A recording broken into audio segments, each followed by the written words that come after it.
কারণ এটা খরচ কম, মাত্র 250 টাকা স্কোয়ার ফিট। আমার কাজের পরে আপনাদের কাজ থাকবে রং করা এবং লাইট লাগানো। আর এই রেটটা ঢাকা এবং ঢাকার বাইরে সব জায়গায় একই রেট। ঢাকার বাইরে যদি কেউ কাজ করেন বাড়তি খরচ হবে, যাওয়া আসা ভাড়া এবং থাকা খাওয়ার ব্যবস্থা করে দিতে হবে। দর্শক, কিছু সিলিং যে আপনারা কোনো অনেক জায়গায় গেলে দেখবেন যে ফাটল নাই, এই জয়েন্ট গুলো ফাটল দেখা যায়, কিন্তু এই সিলিং এ কখনোই ফাটল নেবে না ইনশাল্লাহ, ভূমিকম্প ছাড়া। আর আগুনেতে পড়বেই না। তো আমরা এখন আরেকটা রুমে যদি যাই,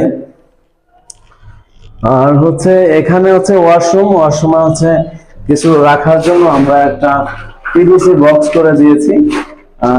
এখানে হচ্ছে কিছু রাখার জন্য, আর এখানে কাপড় রাখার জন্য এখানে রেখে তারপরে হচ্ছে গোসল করবে। বা দর্শক, তারপরে হচ্ছে আমরা এখন আর একটা রুমে চলে যাব।